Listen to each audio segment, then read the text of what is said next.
This story is titled, After a Decade of No Contact, My Golden Child Brother Mocked My Secondhand Business, so I showed him my Wikipedia page, and now he's begging to work with me. Hey Reddit, my name is Marcus, and I'm 29 years old.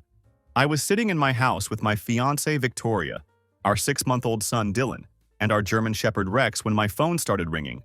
The caller ID showed an unknown number, and normally I would have just let it go to voicemail. But something made me pick up this time. Maybe intuition. Maybe just curiosity. "Marcus, is that you?" came the voice on the other end. 13 years. I hadn't heard that voice in 13 freaking years, but I knew it instantly. It was my mother.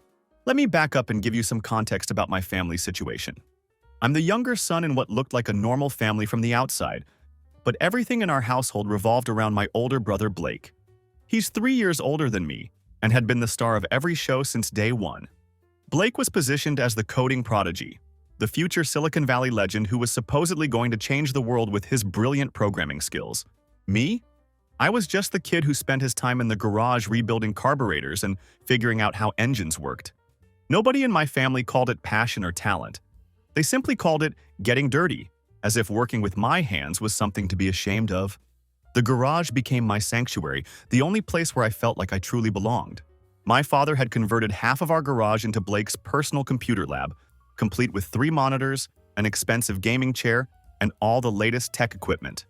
Meanwhile, my half of the garage contained a beat-up workbench that my grandfather Joe had built back in the 1970s, along with a collection of hand-me-down tools and whatever broken engines I could drag home from local junkyards.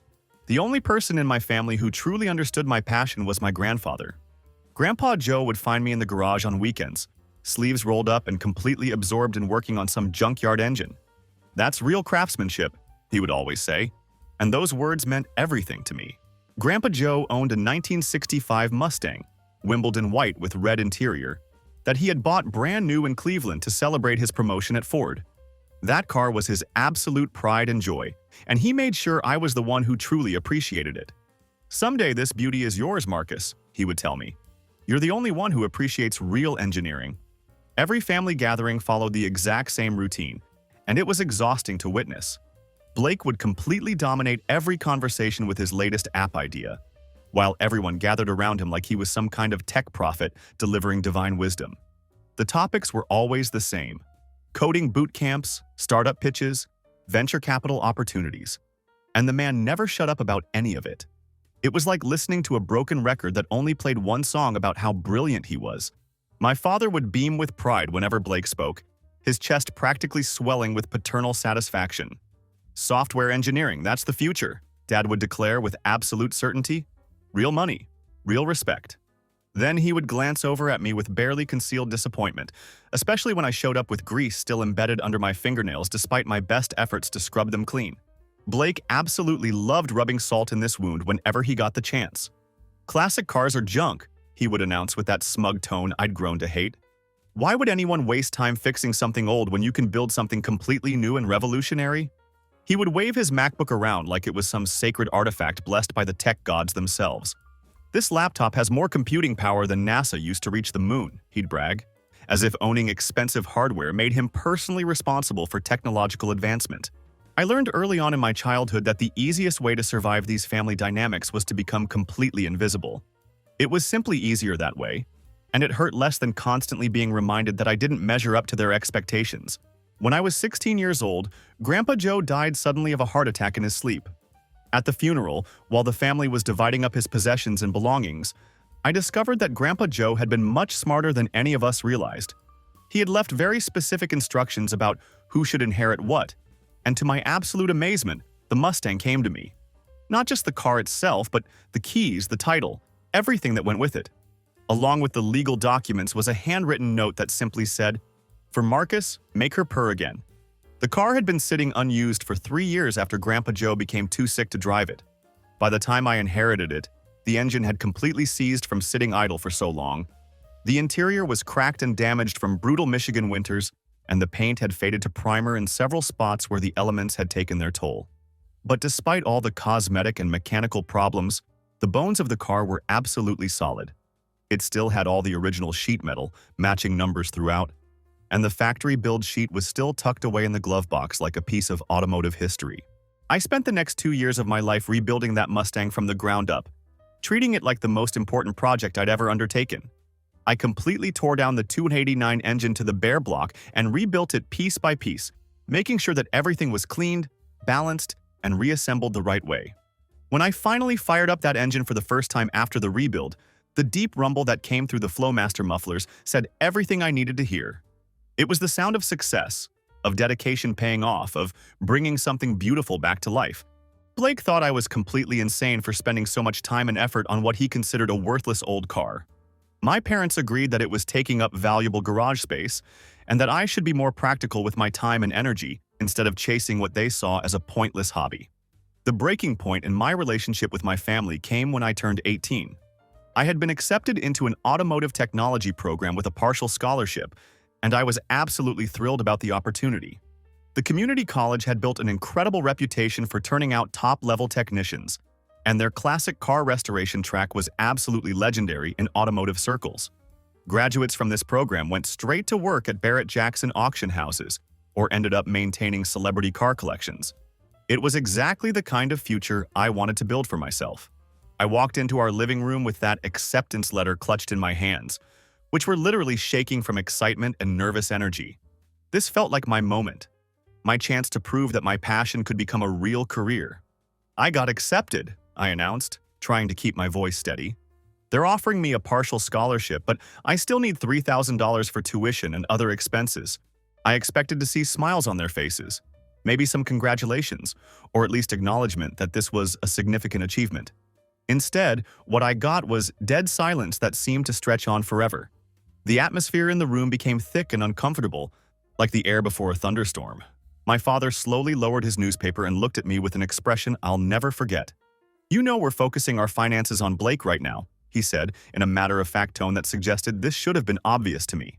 "He got accepted to that coding boot camp in San Francisco, and that's a real opportunity for the future. What about me?" I asked, feeling my heart starting to sink even as I tried to maintain hope. My mother sighed deeply, like I was being unreasonable for even asking. "Blake has a big opportunity, sweetheart," she explained in that patronizing tone parents use when they think you're not understanding something important. "You can always study automotive work later when you have more resources." My father nodded in agreement as if this was all perfectly logical. "Work for a few years and save up the money yourself," he suggested. "That's exactly what I had to do when I was your age. It builds character."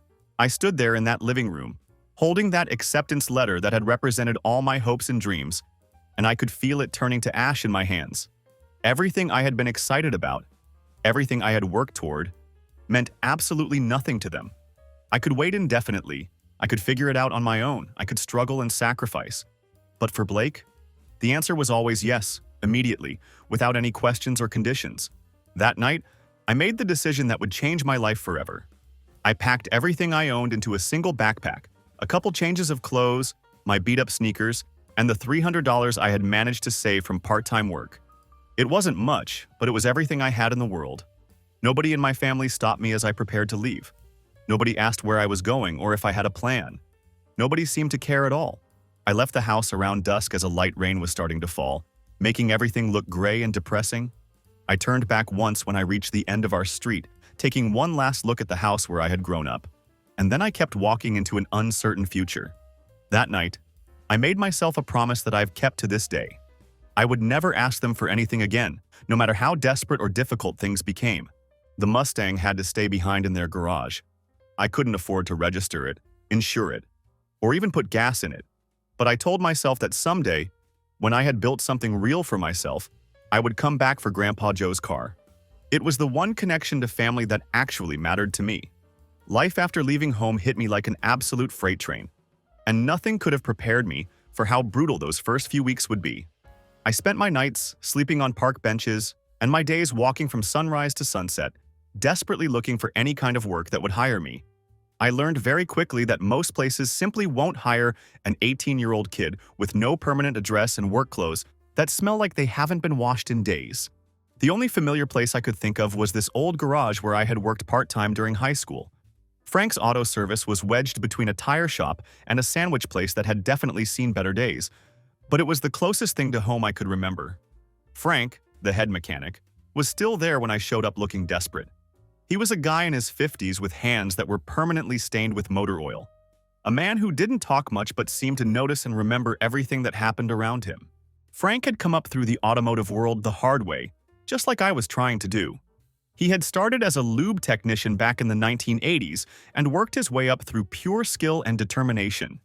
The man could diagnose engine problems just by listening to how they sounded, and customers would drive from miles away because they knew he'd figure out what was wrong before they even popped the hood. I showed up one morning looking like absolute hell, swallowed my pride, and asked if he needed any help around the shop. Frank looked me up and down for what felt like an eternity, then handed me an oil-stained rag without saying a word. "I don't care who you were before," he finally said in his gruff voice. "You willing to work hard, that's all that matters to me."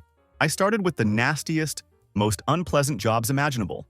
I spent my days scraping dried mud off tire rims, scrubbing old gum off floor mats, and pushing broken-down cars around the lot in freezing weather. My hands cracked from constant exposure to cold water, and my nose went numb from the bitter wind. But I never complained once. Not even when my back ached from bending over engines all day, or when my knees hurt from kneeling on concrete floors. During this period, I gradually learned to read tire wear patterns like a book, and I developed an eye for spotting suspension problems just by observing how cars sat in the service bay. It was like learning a completely new language, but one that made perfect sense to me. Around this same time, I found Rex. He was just a skinny German Shepherd puppy that someone had cruelly dumped behind the garage, and he couldn't have been more than 3 months old when I discovered him. His ribs were showing through his thin coat, and he was desperately eating garbage scraps just to survive. Frank let me keep him around the shop as long as he didn't get in the way or cause problems for customers. Rex quickly became my constant shadow, sleeping in the employee break room and watching me work with those intelligent eyes that seemed to understand everything. He had a natural instinct for growling at customers who got too loud or aggressive, and he was incredibly smart. He learned our daily routine faster than I thought possible. Rex knew which tools I needed before I even asked for them, and he could tell the difference between satisfied customers and the ones who were about to cause trouble. "That dog's got good instincts," Frank would say with approval. "He doesn't trust people who talk too much, and that's usually a reliable sign." I worked every single shift that Frank would give me, even when rain soaked completely through my pants and I had to work in wet clothes all day. But I kept my head down, focused on learning, and never let the difficult conditions break my spirit. Frank was watching everything I did, how I handled difficult customers, how I treated the expensive equipment, and whether I took shortcuts when nobody was looking. My first real test as a technician came when I discovered a cracked vacuum line that was causing a serious leak in a customer's engine. It was just a $5 part that would take maybe 15 minutes to replace, and the car would run perfectly afterward. This was one of those moments that defined what kind of person I was going to be in this business. I could have easily told the customer that he needed major carburetor work and charged him an extra $300 for unnecessary repairs. Frank would have made more money, and the customer would never have known the difference. Instead, I replaced the damaged vacuum line, charged him only for the part and a half hour of labor, and sent him on his way with a properly running vehicle. When that Corvette fired up smooth as silk, I noticed Frank watching the entire interaction from across the service bay. He didn't say anything at the time, but he gave me a single nod of approval that meant more than any verbal praise could have. That moment was my unofficial promotion to actual technician status. Then, one Saturday afternoon, I heard familiar laughter coming from the parking lot that made my heart sink into my stomach. I looked up from the engine I was working on and saw Blake standing there with our cousins Pete and Dan. He was wearing an expensive tech company hoodie and designer jeans. The whole Silicon Valley wannabe setup that he thought made him look successful and important. "Still playing with junk cars, huh, Marcus?"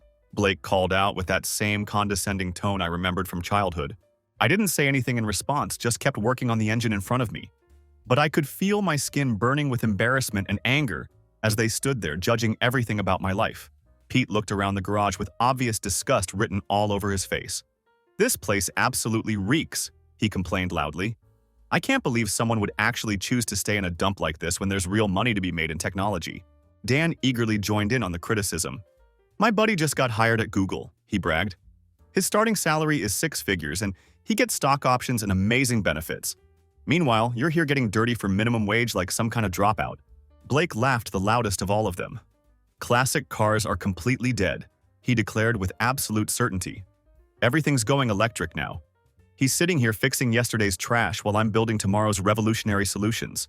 They eventually walked away, but the psychological damage was already done. That night, my phone rang with my father's number appearing on the screen. His voice was irritated as hell when I answered. "Marcus, why did you let family members see you doing that low-life job?" he demanded angrily. "People are going to think we completely failed at raising you properly. Your brother's about to launch his third startup company, and you're out there scrubbing hubcaps like some high school dropout who couldn't make it in the real world. I asked you and Mom for help with trade school once," I reminded him, trying to keep my voice steady. "You told me no because you were focused on Blake's opportunities.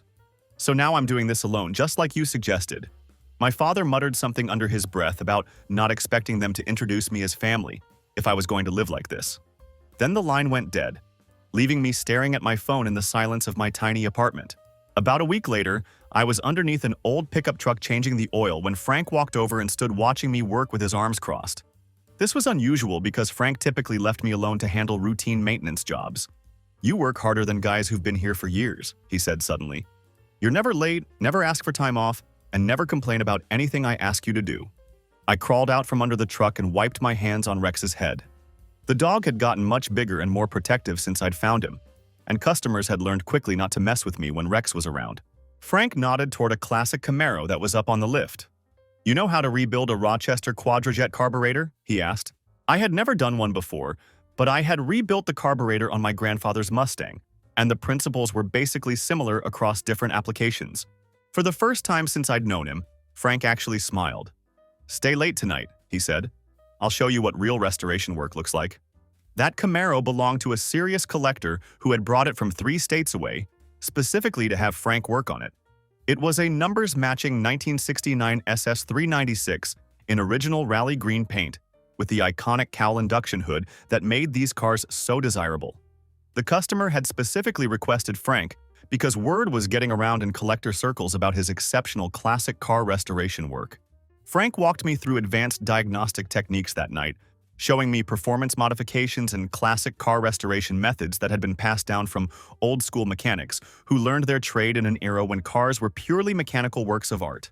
He taught me how to read casting numbers and date codes, skills that separated real restoration experts from people who just worked on cars. He showed me how to spot original parts from reproductions, which was absolutely crucial knowledge in the classic car world. "Modern cars are basically computers on wheels," Frank explained as we worked deep into the Camaro's engine bay. "But these old girls are pure mechanical art. You understand one of them, and you understand them all. There's no hiding behind diagnostic computers or error codes. It's all about understanding how metal and motion work together." During this same period, I also met Carlos, another guy around my age who worked at the parts store right next door to Frank's shop. Carlos was a former Marine who was tough as nails but had my back from the very first day we met.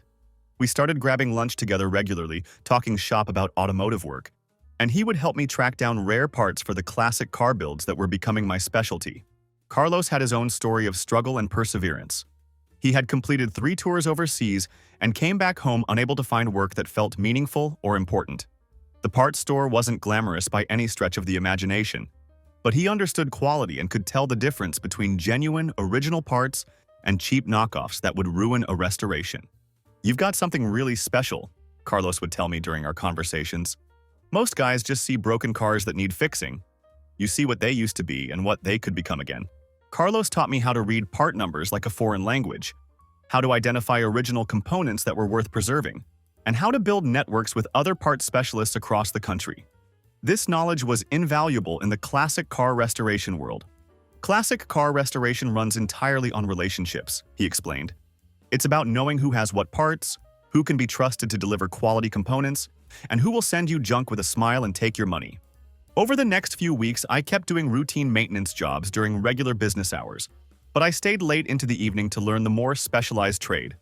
Frank gradually started trusting me with actual classic car restoration jobs, work that required real skill, meticulous attention to detail, and genuine respect for automotive history. One evening, Frank handed me a piece of paper that made my heart race with excitement. It was information about the Community Tech School Night program, a 2-year certification course with a specialty track in classic automotive restoration.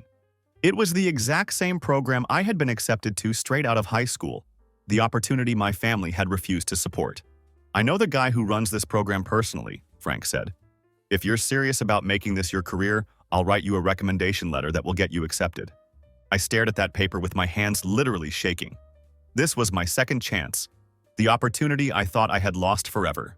"I can pay for it in installments and work extra hours to cover the costs," I said quickly.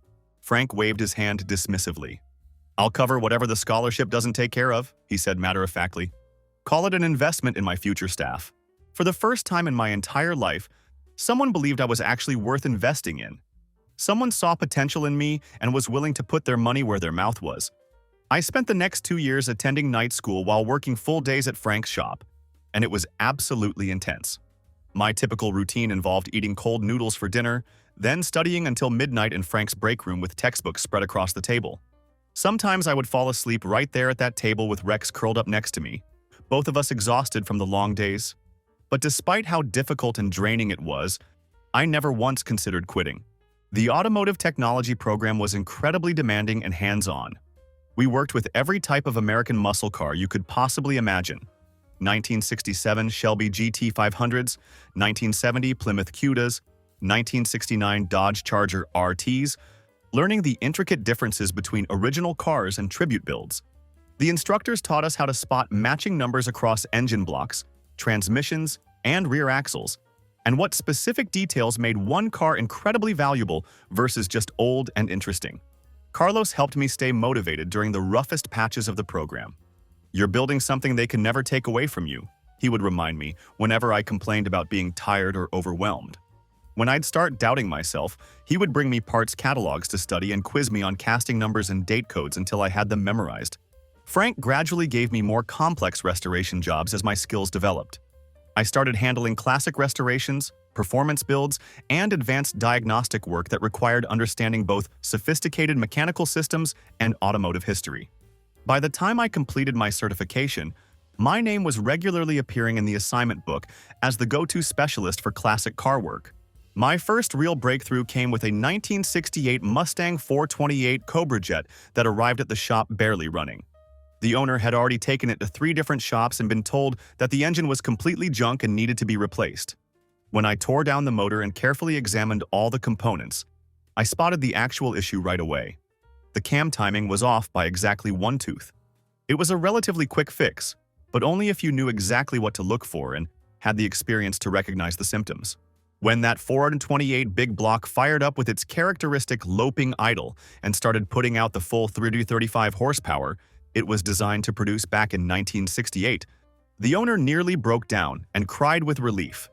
He was so grateful that he paid me a $500 bonus on top of the regular bill and ended up sending 2 more customers to the shop that same month. About a year after I completed my certification, Frank made our arrangement official by promoting me to lead technician for all restoration projects. "You handle vintage automobile work better than guys who've been doing this for 20 years, he told me with genuine pride in his voice. "You understand these cars in a way that can't be taught. It's just something you either have or you don't." I started building a solid reputation in the classic car community. And word spreads incredibly fast in that world when you can make a numbers-matching 1967 L78 Chevelle run exactly like it did when it left the Chevelle assembly plant in Kansas City decades ago. Collectors talk to each other constantly, and they remember who does quality work versus who cuts corners or doesn't understand the historical significance of what they're working on. One afternoon, Frank pulled me into the back office while Rex sat at my feet. The dog had grown into a full-sized, intimidating German Shepherd, weighing about 120 pounds of pure protective instinct. Customers learned quickly not to mess with me when Rex was around. "Ever think about running your own restoration shop someday?" Frank asked me directly. "Like my own business?" I replied, trying to process what he was suggesting. "I'm thinking about opening a specialty division focused exclusively on classic restoration, performance builds, and custom work," he explained. "But I need someone who lives and breathes this stuff. Someone who understands that these cars are rolling pieces of history." I sat quietly for a few seconds, trying to wrap my head around what he was proposing. It sounded huge and terrifying and exciting all at the same time. "I've never managed anything before," I admitted honestly. Frank leaned back in his chair with a small smile. "And I've never trained anyone with your natural instincts and dedication to quality work." 2 months later, I was officially running the restoration division of Frank's business. We started small at first, just a dedicated workspace with 2 hydraulic lifts, specialized tools, and parts connections that I had built up across the country through years of networking. I hired one experienced technician named Jimmy, who had worked at a Mustang specialty shop for 15 years and knew every single fastener on a 1965 to 1973 Mustang. Jimmy was incredibly knowledgeable and could spot reproduction parts from across the room just by looking at the finish quality or casting details. He had connections with Ford part suppliers that most people in the business didn't even know existed, suppliers who still had new old stock components sitting in warehouses since the 1960s. Jimmy taught me the crucial business side of restoration work, how to accurately estimate complex jobs, how to source rare components that hadn't been manufactured in decades, and how to deal with serious collectors who knew exactly what they wanted and wouldn't accept anything less than perfection. Word spreads incredibly fast in the classic car community when you do quality work. When a collector brings in a numbers-matching 1967 Chevelle SS and you restore it correctly down to the last detail, he tells 10 other collectors about your shop. Soon, we had more restoration work than we could handle, with customers calling from hundreds of miles away. Carlos had moved on to managing the parts store next door, but he still helped me source rare and unusual components for our restoration projects. "You're making me look good," he would joke with me regularly. "Half my best customers are referrals from your shop now." Our real breakthrough came when a serious collector brought in a 1970 Plymouth Cuda that had been sitting in a barn for 30 years. It was a 446-pack car in the original in-violet paint with numbers matching everything. Engine, transmission, rear axle, even the carburetor date codes were correct. Rust had gotten to the rear quarter panels pretty badly, but the drivetrain was completely intact and original. I spent 8 months working on that Cuda build, doing a complete frame-off restoration where every single part was removed, cleaned, rebuilt, and dialed into exact factory specifications. When we were finally done, that car looked like it had just rolled off the Hamtramck assembly line in 1970. The paint was flawless, the chrome was perfect, and the 446-pack engine fired up with that distinctive rumble that only a genuine muscle car can produce. The customer was so impressed with our work that he entered the Cuda at a national classic car show, where it took first place in its class against some of the finest restored muscle cars in the country. Photographs of our restoration ended up in 3 different classic car magazines, and my phone didn't stop ringing for weeks afterward. Collectors from across the region were calling to schedule restoration work, even though our waiting list was already stretching months ahead. 3 years later, the restoration division wasn't just profitable. It had become the crown jewel of Frank's entire operation. Classic car owners were driving from 3 states away specifically to have us work on their vehicles, and our waiting lists were stretching months ahead of schedule. I had studied the business side extensively as well, learning how to source rare parts through networks of dealers and private collectors, how to build relationships with serious enthusiasts, and how to create the kind of documentation required for concourse-level restorations. I learned about provenance and authenticity, how to verify matching numbers, how to research a car's history, and what specific factors made one car worth $50,000 while another similar car was worth $500,000. It was fascinating detective work that combined mechanical knowledge with historical research. One Friday evening, Frank called me to his office after we had closed for the day. He pulled a folder from his desk drawer and slid it across to me with a serious expression on his face. "I'm planning to open a full classic car restoration facility," he announced, "completely separate from the regular automotive repair shop. High-end work exclusively, concourse-level restorations for serious collectors." "Sounds like a natural expansion of what we're already doing," I replied. Frank looked at me for a long moment before continuing. "But I don't want to do this alone this time. I want you to invest in the business and be my partner. 50-50 ownership on the restoration side." My heart stopped completely. "Frank, I don't have that kind of money to invest. I'm not looking for someone to bring cash to the table," he explained. "I'm looking for someone with vision, skills, and genuine passion for this work. You can take out a small business loan for your share, and I'll co-sign the paperwork." I looked down at the contract with co-owner printed at the top. The kid who had left home with nothing but $300 in a backpack was being invited to become a business partner in a legitimate restoration facility. "I'm in," I said without hesitation. The classic car restoration facility opened that spring in a converted warehouse that was perfect for our needs. The building featured high ceilings that could accommodate lifts and hoists, specialized equipment for every aspect of restoration work, climate-controlled storage areas to protect valuable vehicles, and a professional paint booth capable of producing show-quality finishes. We even installed a complete machine shop for custom fabrication work and organized our parts storage like a well-maintained library. I handled everything related to getting the business operational, hiring technicians with proven classic car experience, establishing efficient workflow procedures, and building supplier relationships with everyone from Hemmings Motor News dealers to private collectors who were selling original parts from their personal inventories.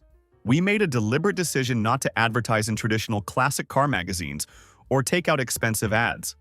Instead, we built our reputation through collector car shows, word-of-mouth recommendations, and the quality of our work speaking for itself. Our simple sign read, "Elite Classic Restorations, where history comes alive." And that said everything potential customers needed to know about our approach. Our first major customer brought in a 1969 Boss 429 Mustang that had been sitting in a barn for 30 years. This was one of only 857 Boss 429s ever built, finished in original Wimbledon white paint that was hidden under decades of dust and neglect. The customer had inherited the car from a relative and had no idea what he actually owned until we carefully cleaned off the dirt and revealed the treasure underneath. 6 months later, we had developed a waiting list that stretched 2 full years into the future. Over the next 8 years, the shop grew faster than we could have possibly predicted. What started as one lift in a small workspace had expanded to 4 complete restoration bays. Our part-time help had grown into a full restoration crew of experienced professionals. We went from handling weekend side projects to booking out more than a year in advance for major restoration work. By the time I turned 29 years old, we had become one of the most respected classic restoration businesses on the entire East Coast. Frank would drop by every weekend to walk through the current builds, check on our progress, and review the quality of our work. Then, one afternoon, after looking over our quarterly financial reports, he brought up an interesting possibility. "Have you thought about expanding into performance builds?" Frank asked. "We've got the reputation and the customer base now. If this pace keeps up, we could add a performance division focused on pro touring builds, resto mod work, and custom fabrication." Pro touring was becoming increasingly popular in the classic car world. The concept involved taking classic muscle car bodies and updating them with modern suspension systems, brake components, and fuel injection while maintaining the vintage appearance. It offered the best of both worlds for customers who wanted vintage looks combined with contemporary performance and reliability. Frank nodded approvingly at my interest. "I'll be waiting for good news about the expansion." Right in the middle of our expansion planning, I met Victoria in the most unexpected way possible. It wasn't at some car show or through mutual friends in the automotive world. On a rainy Tuesday afternoon, while I was knee-deep in rebuilding a Shelby Cobra engine, she pulled up to our shop in an old Honda Civic that was making terrible noises and had steam pouring out from under the hood. She walked into the shop with tired eyes, clutching her purse tightly, looking exactly like someone who had been dealing with car problems all morning and was running out of options. "Could someone please check this quickly?" she asked. "I've got a job interview that I absolutely cannot miss." I was the only technician available at that moment, so I walked out to take a look at her car. Rex sniffed around the Honda while I popped the hood and immediately diagnosed the problem. It was a classic Honda issue that I had seen dozens of times before. "Your radiator hose blew out at the clamp," I explained. "Nothing serious at all. I can patch it temporarily to get you to your interview, but you'll need a permanent replacement soon."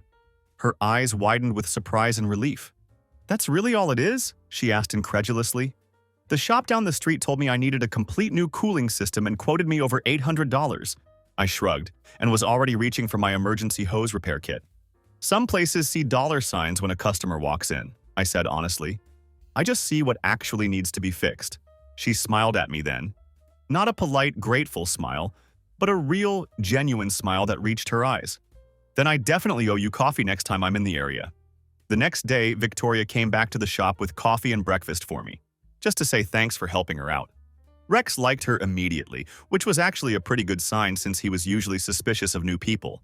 So did I, if I'm being completely honest. That's how our relationship started. Simple and easy, without any of the drama or complications I had experienced in previous attempts at dating. Victoria worked as a graphic designer for a marketing firm located nearby, so she passed by the shop daily on her commute. Sometimes she would stop in with car-related questions, but she'd end up staying around until I locked up for the evening. What fascinated me about Victoria was how genuinely interested she became in the restoration work we were doing. She would watch me rebuild a carburetor with the same focused attention that other people gave to movies. She asked intelligent, thoughtful questions about compression ratios, ignition timing, and why certain modifications worked effectively while others were completely counterproductive. I had never been particularly great at expressing my feelings or emotions, but with Victoria, everything just felt lighter and more natural. She didn't ask intrusive questions about how much money I made or judge me negatively for working with my hands instead of sitting behind a computer screen. When I explained why a numbers-matching 1967 L78 Chevelle was significantly more valuable than a clone with the same engine but non-original components, she actually listened with genuine interest and asked follow-up questions. "There's something really beautiful about bringing these old cars back to life," she said one evening, while watching me adjust the carburetor on a freshly rebuilt 396 big block. "It's like you're preserving a piece of history that would otherwise be lost forever." A few months later, I asked her to accompany me to a classic car show, which was something I had never shared with anyone except my grandfather Joe. She walked through endless rows of restored muscle cars with me, asking genuine questions about original paint codes, date-correct components, and what made certain restorations more authentic than others. When she squeezed my hand during a beautiful 1967 GTO demonstration, her touch was warm, steady, and full of understanding. Carlos met Victoria at a shop barbecue we threw for our customers and employees, and afterward he pulled me aside with a knowing look. "That one's definitely a keeper," he said with conviction. "She doesn't try to change you or make you into something you're not. That's rare." The real test of our relationship came when I brought Victoria home to see Grandpa Joe's Mustang for the first time. I had finally gotten the car back from my parents' garage and had it professionally transported to my apartment on a trailer. I had spent months getting it back to concourse-level condition, with the correct air cleaner assembly, proper date-coated hoses throughout the engine bay, and factory-correct paint that perfectly matched the original Wimbledon white. Victoria ran her fingers along the front fender with careful precision, being extremely careful not to disturb the freshly polished paint. "This is the car your grandfather left to you?" she asked softly. "Yeah," I replied. 1965 Mustang Coupe with the 289 four-barrel engine, factory C-code motor, completely numbers matching. She looked closely at the interior, taking in every detail. "Original red vinyl door panels and the dash pad has been restored to factory specifications," she observed. "It's absolutely perfect." That's when I knew she truly understood what this car meant to me. This wasn't just a vehicle to her.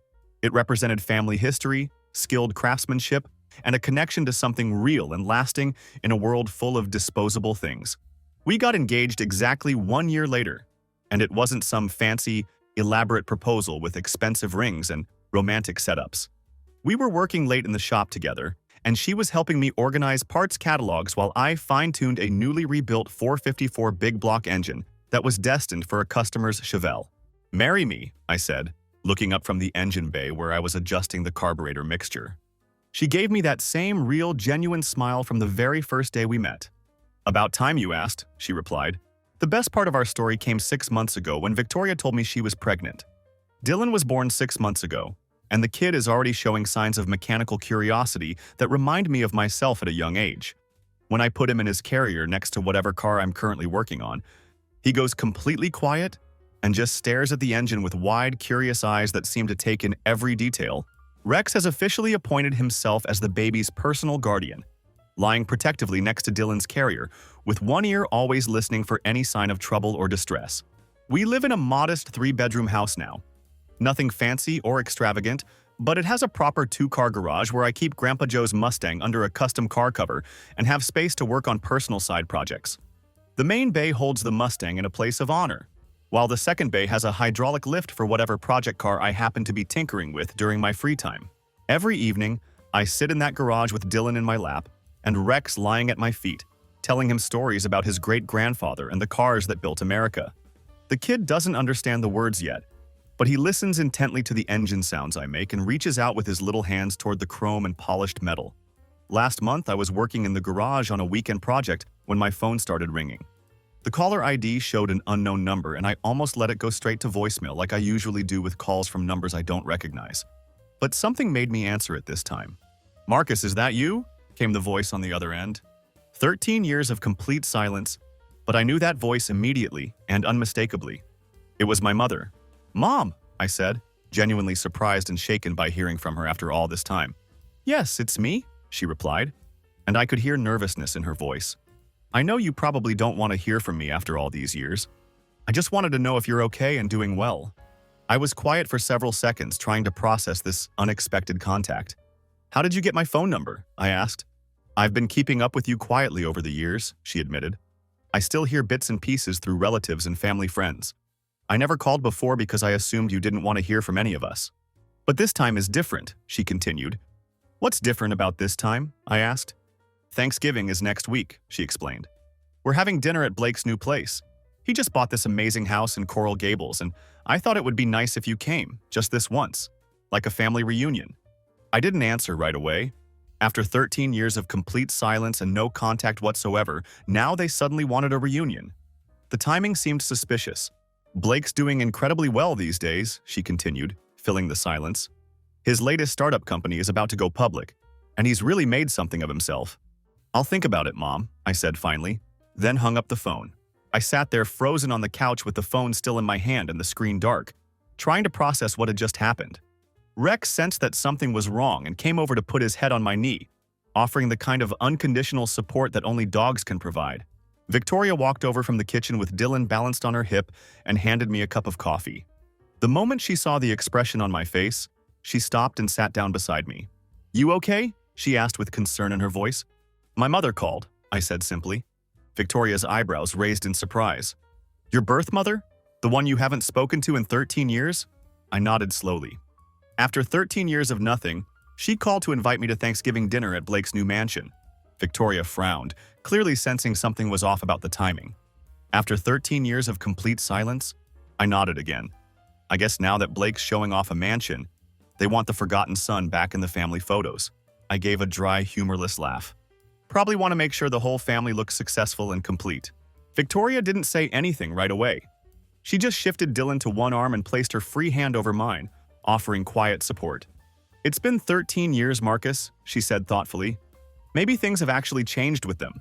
I looked toward the garage where Grandpa Joe's Mustang sat under its protective car cover, then down the hallway where Dylan was making those little baby sounds that always made me smile. Rex stretched out on the floor between us, completing the picture of my real family right here in this room. I don't know, I said honestly. I've gotten pretty used to life without them in it. But if you don't go, Victoria said gently, will you ever stop wondering what might have happened if you had given them a chance? After a long pause, I nodded slowly. I'll think about it seriously. That night, I picked up my phone and sent a simple text message to my mother. I'll come. Thanksgiving was scheduled for 4 p.m. at Blake's new place in Coral Gables. The three of us, Victoria, Dylan, and I, pulled up in Grandpa Joe's Mustang with Rex sitting alertly in the back seat. The cars parked in the driveway told the whole story about the family's priorities and values. There was Blake's Tesla Model S, my father's new BMW 7 Series, and my mother's Lexus GX 460. Then there was the 1965 Mustang in Wimbledon white, with red interior, chrome gleaming in the afternoon sunlight. The Mustang absolutely stole the show in that driveway. I noticed neighbors stopping what they were doing to admire it, because original muscle cars that are properly restored always command attention and respect. Before I could even ring the doorbell, the front door swung open wide. Blake stood there wearing expensive casual clothes, designer jeans and a cashmere sweater that probably cost more than most people's car payments. His Apple Watch was catching the light, and he still looked like he was trying way too hard to prove something to everyone around him. Marcus, he said with genuine surprise in his voice, you actually came. Yeah, I came, I replied simply. I glanced past him toward the interior of the house. Nice place you've got here. The family was gathered around a massive granite island in Blake's kitchen. The same cast of characters from 13 years ago, just older and more prosperous looking than I remembered. When they saw me walk in with Victoria carrying Dylan and Rex following behind us, the conversation stopped mid-sentence like someone had hit a pause button. Marcus, my mother's voice cut through the sudden silence. She quickly set down her wine glass and stepped forward with that same flustered expression I remembered from my childhood whenever something unexpected happened. It's really you, she said, as if she couldn't quite believe I had actually shown up. Yeah, it's me, I confirmed, looking around the room and offering a polite nod to everyone present. Everyone. The kitchen seemed to hold its collective breath for a moment. Then my aunt stepped forward with an overly bright smile that seemed forced and artificial. Oh, Marcus, it's been so incredibly long, she gushed. And who is this little angel? I shifted Dylan slightly in my arms so everyone could see him better. This is my son Dylan, and this is my fiancée Victoria. Blake was still standing nearby, and I could see him taking a complete inventory of my appearance, my work clothes, the fact that I wasn't wearing expensive jewelry or designer brands, the overall impression that I was still just a working-class guy. So Blake decided to jump right into his familiar routine, his voice dripping with that same smugness I remembered from childhood. "What are you up to these days, Marcus?" he asked with false interest. "Still playing mechanic with those old rust buckets?" He turned to address the entire room with a theatrical gesture, clearly enjoying being the center of attention. "You guys should see some of the junk Marcus used to work on back in the day. He called them classics, but they were really just old broken-down cars that belonged in a scrapyard." A few family members chuckled at his joke, encouraging him to continue. Blake was just getting warmed up. "The future is electric vehicles, autonomous transportation, AI-driven mobility solutions," he declared with the confidence of someone delivering a TED Talk. "But some people just can't let go of the past, you know? They're stuck in an obsolete world while the rest of us are building tomorrow." The room went completely quiet. Everyone turned to look at me, waiting for the response they thought they already knew. The family disappointment, still getting his hands dirty while Blake conquered Silicon Valley and changed the world. I reached into my wallet and pulled out a business card, then handed it directly to Blake without saying a word. "Actually, yeah, I'm still working on cars," I said calmly. Blake glanced at the card casually, then did a complete double-take. He looked back at me with confusion spreading across his face. "Elite Classic Restorations," he read slowly. He immediately pulled out his phone, because of course he did, and started typing frantically. The room was absolutely dead silent as everyone watched him search. Then Blake's expression changed completely. The guy looked like I had just handed him divorce papers or a terminal diagnosis. This is actually you," he said, his voice dropping to almost a whisper. He turned his phone screen toward the room and started reading aloud, his voice getting smaller with each word. "Elite Classic Restorations. Premier high-end classic car restoration facility specializing in Concours-level builds and custom performance work." The room was frozen in stunned silence. Blake kept scrolling through the search results, his face getting paler with each line he read.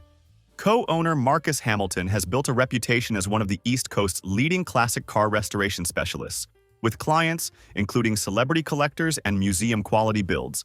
He slowly lowered his phone and looked at me like he was seeing me for the very first time in his life. The room had gone completely dead silent. You actually own this place?" he asked weakly. I nodded once. "Co-owner. Started from washing cars and built it up over 13 years. My mother was standing there with her mouth hanging open. My father had gone completely quiet and pale. The cousins who used to laugh at my grease monkey hobby were staring at me like I had just revealed I was secretly Batman." Blake's voice came out much smaller than usual. "Marcus, some of these restoration builds, they're worth more than what, Blake?" I asked calmly. "More than your startup that's always 6 months away from going public?" I could see him struggling desperately, trying to find his footing and regain some control of the conversation. "Well, I mean, my latest venture is actually about to," he started weakly. "Let me guess," I interrupted. "This one's going to be the big break, right? Just like the last 3 companies that were supposedly going to make you the next Steve Jobs?" I turned to Victoria, who was watching this entire exchange with fascination. "We should head home. Dylan needs his dinner and it's getting close to his bedtime." As we walked toward the front door, I heard my mother's voice calling out behind me with desperation. "Marcus, wait," she said urgently. "I'm proud of you." I paused in the doorway but didn't turn around to face her. Just said loud enough for the entire room to hear, "13 years too late, Mom, but thanks anyway." Then we walked out the front door, got into the Mustang with Rex, and drove away from a Thanksgiving dinner where nobody was giving thanks anymore. The next morning, I woke up like any other day and went about my normal routine.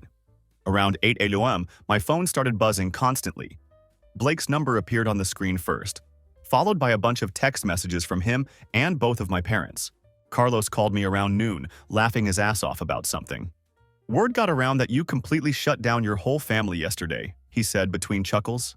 "About damn time someone put them in their place." I scrolled through all the messages from Blake but didn't bother responding to any of them. Then my phone rang with Blake's number appearing on the screen. "Marcus, look, I may have come across the wrong way yesterday," Blake said when I answered. "I just had no idea you'd built something so substantial and successful. I'm really impressed." I set down my screwdriver and wiped my hands on a shop rag. Rex was lying nearby with his ears perked up at the sound of my phone conversation.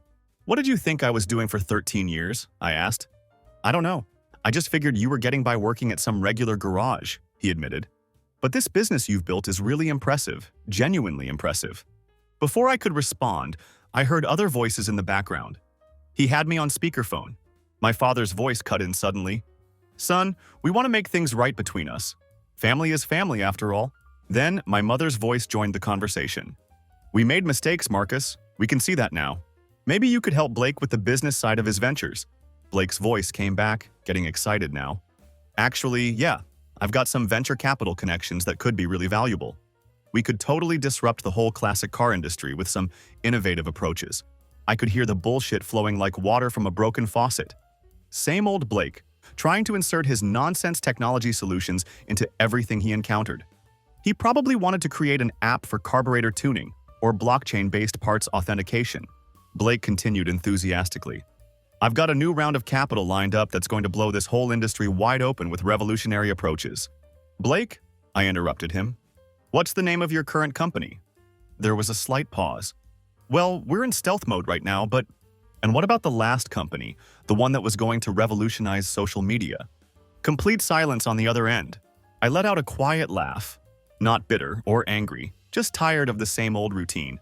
"Let me get this straight," I said slowly. "For 13 years, you called my work junk and worthless. Now you want to be business partners?" More silence from the speakerphone. "Blake, you spent years mocking everything I cared about and was passionate about. Now you want to bring blockchain technology to my restoration business?" "That was different," Blake said quietly, all the arrogance gone from his voice. "I was young back then. I didn't understand what you were really doing." "You didn't understand because you were too busy running your mouth about the next big thing that was going to change the world," I replied. "You never stopped talking long enough to actually listen." My father's voice came through the speaker, clearly irritated. "Now be reasonable, Marcus. Let's not hold grudges over old disagreements." "I'm not holding anything against him," I said calmly. "I'm just not interested in his latest pitch." Just then, my phone buzzed with a text message from my cousin Nick, Pete's younger brother, and the only decent person in that branch of the family. Nick had always been straight with me and never bought into the Blake worship that dominated family gatherings. The text message made my blood run completely cold. "Heard you talked to the family," Nick's message read. "FYI, Blake's in deep financial trouble. Owes over $250,000 to investors. Parents mortgaged the house twice to bail him out." I stared at that message as everything clicked into place. The desperate tone in Blake's voice, Mom and Dad pushing so hard for reconciliation after years of silence, the sudden interest in my substantial and successful business. "You know what?" I said, my voice getting noticeably colder. "Why don't you tell me about your current financial situation, Blake?" Dead silence on the other end. Then I heard scrambling sounds like Blake was frantically taking me off speakerphone mode. "What do you mean?" Blake's voice came back much quieter now, no longer broadcasting to the whole room. "I mean the $250,000 you owe to investors," I said directly. "I mean Mom and Dad's house being mortgaged twice to cover your business failures." The silence stretched so long that I thought he might have hung up on me. Finally, Blake's voice came back with all the arrogance and confidence completely gone. "Who told you that? Is it true?" I asked simply. Another long pause filled with the sound of Blake's world crumbling. "It's complicated," he said weakly. "The market shifted unexpectedly, and timing wasn't optimal. Cut the corporate bullshit, Blake. Are you broke or not?" "I'm not broke," he said in barely a whisper. "I'm just between successes right now. It's a temporary cash flow situation." "Between successes? That's a good one," I said with dark amusement. My mother's voice came back on the line, frantic and desperate now. "Marcus, family helps family when times get difficult. That's what families do." "Really?" I replied. "Because I remember asking for help exactly once in my life. You told me to figure it out myself." "This is completely different," she insisted. "How much, Mom?" I asked bluntly. "How much of your retirement savings did you give him?" "That's not your concern," my father snapped defensively. "We invest in our children's futures when they have real opportunities." "You invested in one child's future," I corrected him. "The other child you told to figure it out himself. And you know what? I did exactly that. Here's what's going to happen," I continued with absolute finality. "I'm going to hang up this phone. I'm going to block all of your numbers. And if any of you show up at my business or my house, I'll call the police and have you removed from the property." "Marcus, please," my mother started desperately. "And Blake," I interrupted, Next time you're at a family gathering talking about how your brother works on junk cars and wastes his life, remember this conversation. Blake's voice came through one last time, barely audible. Marcus, I'm really sorry. Yeah, I said. You really are. Then I hung up the phone, immediately blocked every number I could think of from my family, and went back to rebuilding the carburetor I had been working on before this ridiculous interruption. Through the shop windows, I could see Victoria in the house with Dylan in her arms, both of them watching me work through the glass. My real family. The only people whose opinions actually mattered to me. Later that evening, Carlos stopped by the shop with a six-pack of cold beer and some takeout food. Word had gotten around in our circle about my family reunion and its dramatic aftermath. So how did it feel? He asked, settling into the chair across from my workbench while I continued fine-tuning the carburetor. Like closing a door that should have been closed years ago, I replied honestly. Carlos nodded with understanding, not needing any additional details or explanations.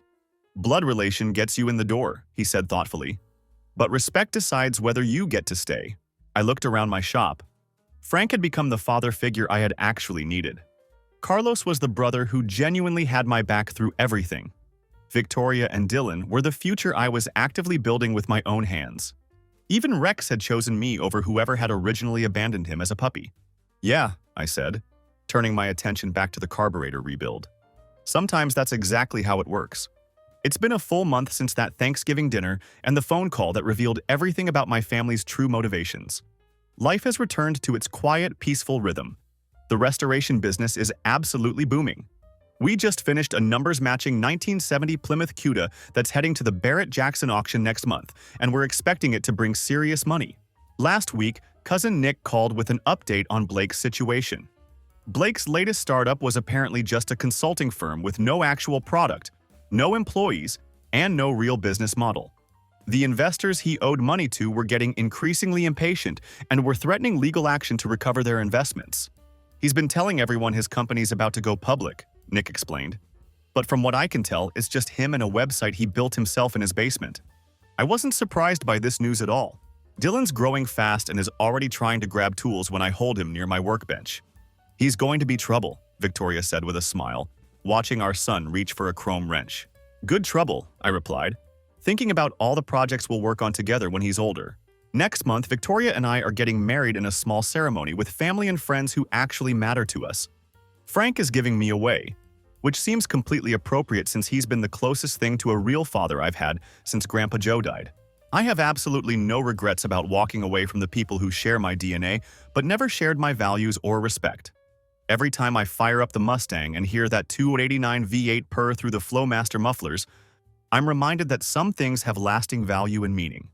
And some people understand the difference between building something real with your hands and just talking about building something. Blake can keep his fake empire and his borrowed lifestyle that's built on other people's money.